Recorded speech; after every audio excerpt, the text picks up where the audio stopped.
Panorama group, जो सोचता है वो करता है। आप हेडिंग पढ़ रहे होंगे, लेकर आए हैं और जदयू के अंदर खाने की खबर है ये। देखिए, हम जहां खड़े हैं पटना में, पास में ही सीएम हाउस है, पीछे राबड़ी देवी का आवास है और दिन भर यहां पर सिलसिला जारी रहा। लोगों के आने का, जाने का, टिकट लेने का, नहीं मिलने का, निराश होने का, उत्साह में आने का, सब कुछ जारी रहा। लेकिन एक बड़ी खबर हम आपको अंदर खाने की बता रहे हैं। जदयू की खबर है और जदयू की खबर ये है कि विजय चौधरी चुनाव नहीं लड़ेंगे। भाई, जदयू के कद्दावर नेता हैं, आप हमेशा उनको मुख्यमंत्री के इर्द गिर्द देखते होंगे और बहुत अंदर खाने की खबर हम आपको बता रहे हैं। और मेरे सोर्स का कहना है कि विजय चौधरी चुनाव नहीं लड़ेंगे, विधानसभा का चुनाव। विजय चौधरी सरायरंजन से चुनाव जीतते रहे हैं, मंत्री हैं, नीतीश के काफ़ी करीबी मंत्रियों में वह शुमार किए जाते हैं, कद्दावर नेता हैं। सरायरंजन से वह चुनाव नहीं लड़ेंगे विजय चौधरी। बहुत अंदर खाने की खबर आपको बता रहे हैं।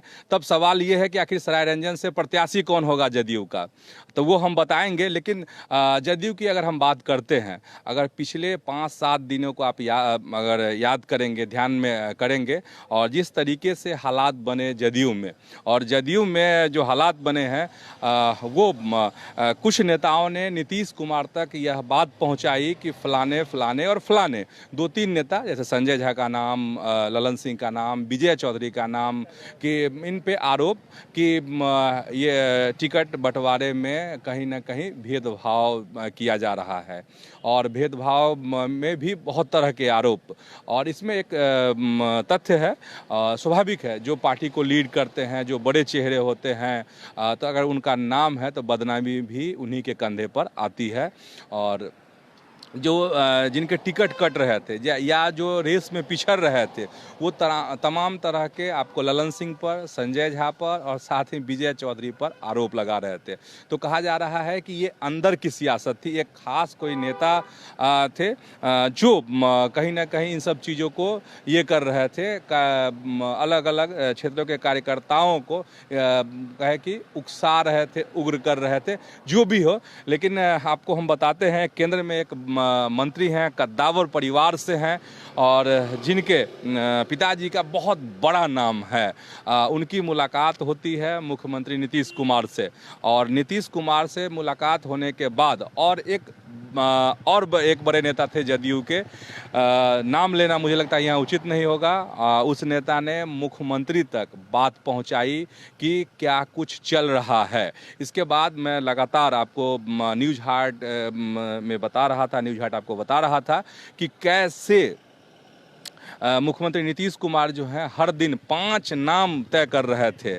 और क्योंकि चर्चा और कहे कि सबकी नज़र इसी तरफ थी कि नहीं, इस बार जो टिकट बटेगा वो ललन सिंह बांटेंगे, संजय झा बांटेंगे, विजय चौधरी बांटेंगे, सब कुछ था। और भी कई लोगों के नाम कि नहीं, उनकी भूमिका होगी टिकट बांटने में। लेकिन परिस्थिति देखिए बदल जाती है उसमें। केंद्र के, मैंने बता ही दिया है, केंद्र के मंत्री हैं, उन्होंने ब्रीफ किया मुख्यमंत्री को, और एक और जदयू के नेता हैं, उन्होंने ब्रीफ किया। और जो मैं बता रहा था कि हर दिन मुख्यमंत्री 5 जो नाम हैं वो अपने डायरी में नोट कर रहे थे, और उन नामों को ना ललन सिंह को दे रहे थे, ना संजय झा को दे रहे थे, ना विजय चौधरी को दे रहे थे। जो अंदर खाने की खबर है, जो मैं पहले से बता चुका हूँ, और बाद में फिर परिस्थिति बदलती है तो देखिए सीन भी बदलता है। फिर नीतीश कुमार जो है सख्त होते हैं और रत्नेश सदा की बात और दर्द जो है वहाँ तक पहुँचता है। और रत्नेश सदा को आप देखते हैं कि मुख्यमंत्री सबसे पहले, रत्नेश सदा मंत्री हैं, उनको टिकट मिलता है और ललन सराफ के हाथों उनको टिकट दिया जाता है। ये सब चीज़ें अंदर खाने हुई जो बाद में पर्दे पर भी आ गई। इसके बाद नीतीश कुमार का जो मिजाज है वो बदलता है, और बदलता है तो सिर्फ टिकट बांटने में ही नहीं होता है, इसके अलावे भी सख्ती होती होती है गठबंधन में भी। और नीतीश कुमार स्पष्ट कहते हैं कि जो भी हो जाए लेकिन हम चिराग पासवान से बात नहीं करेंगे। अब भी जब हम आपसे अभी लाइव जुड़े हुए हैं तब तक एनडीए में गतिरोध है बना हुआ।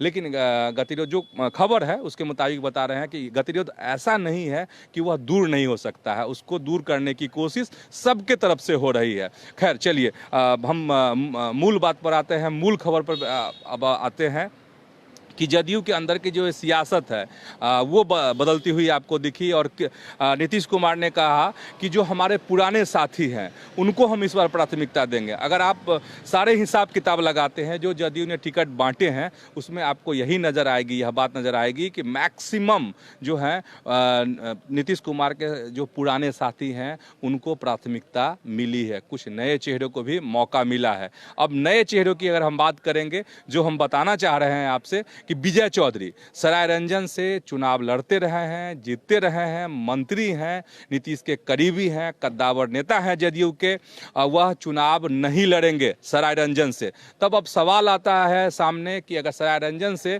विजय चौधरी चुनाव नहीं लड़ते हैं तो कौन होगा प्रत्याशी जदयू की तरफ से। तो बड़ी खबर हम आपको यह बताना चाह रहे हैं इस लाइव के माध्यम से कि विजय चौधरी अपने बेटे को इस चुनावी समर में उतारने जा रहे हैं सरायरंजन से। उनके बेटे का नाम शिवम है और शिवम जो है, जो बेटे हैं विजय चौधरी के, वो सरायरंजन से इस बार चुनाव लड़ने जा रहे हैं। तो एक बड़ी खबर, अंदर की खबर और हमारे सोर्स की, विश्वसनीय सोर्स, लगातार हम न्यूज़ हाट पे आप देख रहे हैं कि आपको ब्रेकिंग खबर बता रहे हैं। और न्यूज़ हाट जिस खबर को ब्रेक कर रहा है कुछ ही घंटों के बाद उस पर मुहर भी लग जा रही है। तो इस खबर पे भी कुछ ही घंटों के बाद मुहर लग जाएगी। और सबसे पहले हम आपको बता रहे हैं कि विजय चौधरी सरायरंजन से चुनाव नहीं लड़ेंगे, नहीं लड़ेंगे, नहीं लड़ेंगे। उनके बेटे शिवम, एकमात्र उनका बेटा है शिवम, जो है सरायरंजन से जदयू के प्रत्याशी होंगे। तो चलिए अभी फिलहाल इस लाइव अपडेट में इतना ही।